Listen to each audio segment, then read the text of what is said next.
দেখি যে তিনি উত্তর সঠিকভাবে লিখেছেন কিনা। কখনো গ্রাফ, কখনো চার্ট বা কখনো বুলেট আকারে। প্রথমবারেই ক্যাডার হতে চান তাদের ক্ষেত্রে আমার পরামর্শ থাকবে একদম টু দ্য পয়েন্ট অ্যান্সার করবে।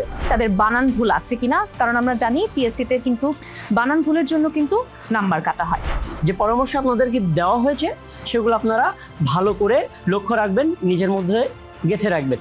দেখবেন আপনারা যখন বিসিএস রিটেন পরীক্ষায় বসবেন তখন আশা করি খুবই ভালো লিখবেন। আসসালামু আলাইকুম প্রিয় বিসিএস ক্যাডার প্রত্যাশী, আপনারা জানেন যে বর্তমানে পিএসসি রাউন্ড টেবিল পদ্ধতিতে খাতা দেখছেন।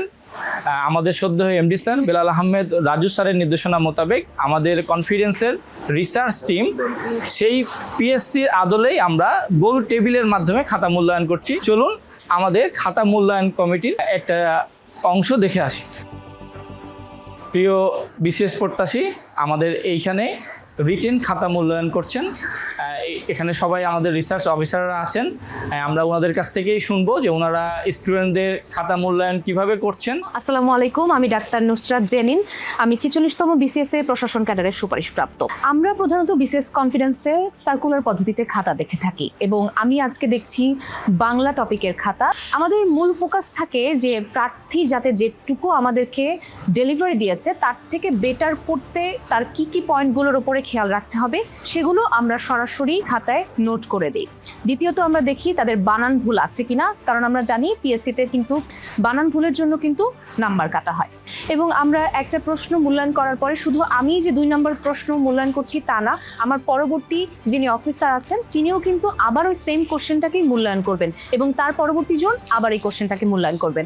তো এভাবে আমাদের খাতাগুলো দেখা হয়। আশা করি আমাদের প্রার্থী যারা আছেন, যারা আমাদের সেবা নিয়ে থাকেন, তারা উপকৃত হবেন। ধন্যবাদ। আমি সৈয়দ মেহেদী হাসান, 46তম বিসিএস এর প্রশাসন ক্যাডারের সুপারিশপ্রাপ্ত। পিএসসির নতুন যে নিয়ম, সেই নিয়মই হচ্ছে আমরা খাতা কাটছি। বেশিরভাগ ক্ষেত্রে প্রার্থীরা যখন লিখিত পরীক্ষায় যখন খাতায় লিখে, তখন সেখানে প্রথমত তাদের প্রেজেন্টেশনটা জোর দেওয়া উচিত। বিশেষ করে সারাংশ এবং সারমর্মের ক্ষেত্রে নাম্বার অনেক বেশি, সেক্ষেত্রে ভালো করে পড়ে একটু সময় নিয়ে আনসার করতে পারলে সবচেয়ে ভালো হয়। ধন্যবাদ। আমি শাহরিয়ার জামান শাওন, 48তম বিসিএস এ প্রশাসন কেন্দ্রের সুপারিশপ্রাপ্ত। আমি বিসিএস কনফিডেন্সের রিসার্চ অফিসার হিসেবে খাতা দেখছি রেগুলার। আপনারা যদি একটু এদিকে আসেন, আপনারা দেখতে পারবেন যে কিভাবে মূল্যায়ন করি। আমরা দেখি যে তিনি উত্তর সঠিকভাবে লিখেছেন কিনা। আমরা ভালো কমেন্ট থাকলে গুড, এক্সেলেন্ট বলে সেখানে দিয়ে দেই। কোনো কিছু মিসিং থাকলে আমরা এখানে লিখে দেই।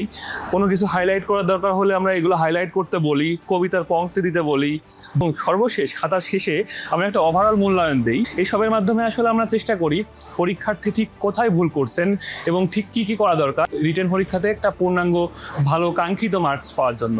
ধন্যবাদ। আমি Rifat Mahmud, assistant superintendent of police, 47 BCS, মেধাক্রম 13। আমি বর্তমানে কনফিডেন্সের রিসার্চ অফিসার হিসেবে আছি এবং খাতা দেখছি। তো খাতা দেখার ক্ষেত্রে আমার যে মূল্যায়ন, যারা প্রথমবারেই ক্যাডার হতে চান তাদের ক্ষেত্রে আমার পরামর্শ থাকবে একদম টু দ্য পয়েন্ট অ্যান্সার করবে। বর্তমান পিএসসি টু দ্য পয়েন্ট অ্যান্সারকে খুব বেশি প্রায়োরিটি দিচ্ছে। আপনারা অপ্রাসঙ্গিক লেখার থেকে লেখা কমিয়ে টু দ্য পয়েন্ট অ্যান্সার করবেন এবং আমরা খাতায় উত্তরের ফরম্যাট সহ কীভাবে কি লিখবেন এবং পরামর্শ সকল কিছুই আমরা খাতায় লিখে দিচ্ছি। আশা করি আপনারা যারা প্রথমবারেই ক্যাডার হতে চান তারা এই বিষয়ে খুবই ভালোভাবে উপকৃত হবে। আমি মোহাম্মদ কাউসার আলী, 45তম বিসিএস এ সাধারণ শিক্ষা ক্যাডারের সুপারিশপ্রাপ্ত। কনফিডেন্সে রিসার্চ অফিসার হিসেবে আছি। তো আমরা রিসার্চ অফিসার হিসেবে সার্কুলার পদ্ধতিতে খাতা দেখি এবং প্রথমে আমি খাতার ব্যাপারে কিছু বলতে চাই। সেটা হচ্ছে যে আমরা খাতা যখন লিখবো তখন টু দ্য পয়েন্ট এবং কখনো গ্রাফ, কখনো চার্ট বা কখনো বুলেট আকারে অপ্রয়োজনীয় এবং অপ্রাসঙ্গিক কথাবার্তা আমরা এড়িয়ে চলার চেষ্টা করব। বানান এবং বাক্যরীতির দিকে আমরা লক্ষ্য রাখবো। আমরা যারা কনফিডেন্সে পরীক্ষা দিচ্ছি তাদের উদ্দেশ্যে বলতে চাই যে আমরা যদি ঘন ঘন পরীক্ষা দিই তাহলে আমাদের যে বর্তমান পরিস্থিতি সেটা আমাদের যাচাই হবে এবং আমাদের যে ভুলভ্রান্তিগুলো আছে, আমাদের যারা অভিজ্ঞ টিম লিডাররা আছেন তারা আমরা ভুলভ্রান্তিগুলো ধরিয়ে দিই এবং কার কোথায় কোন জায়গায় সমাধান প্রয়োজন সেগুলো আমরা তুলে দিই। তো যারা রেগুলার পরীক্ষা দিচ্ছেন তারা সেখান থেকে যদি নোট করে সে অনুযায়ী পরিশ্রম করতে পারেন তাহলে তারা অবশ্যই সফল হবেন। এজন্য সবার উচিত ঘন ঘন পরীক্ষা দেওয়া এবং পরীক্ষাগুলোর যে মার্ক, সে মার্কগুলো মূল্যায়নের ভিত্তিতে নিজেকে আরও যাচাই করার জন্য পরিশ্রম করা। আমি অসিক ইন্তেশাদ পড়া, 47তম বিসিএস এ প্রশাসন ক্যাডারের সুপারিশপ্রাপ্ত হয়েছি।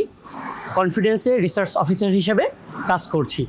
আমি শিক্ষার্থীদেরকে অনুরোধ করব যে খাতাটা আপনারা পরীক্ষা দিয়েছেন, আমাদের মূল্যায়নের পর যে পরামর্শ আপনাদেরকে দেওয়া হয়েছে সেগুলো আপনারা ভালো করে লক্ষ্য রাখবেন, নিজের মধ্যে গেঁথে রাখবেন।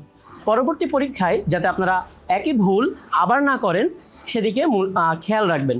এভাবে বারবার বা নিয়মিত পরীক্ষা দেওয়ার মাধ্যমে দেখবেন আপনারা যখন বিসিএস রিটেন পরীক্ষায় বসবেন তখন আশা করি খুবই ভালো লিখবেন। আপনাদের জন্য শুভকামনা। ধন্যবাদ।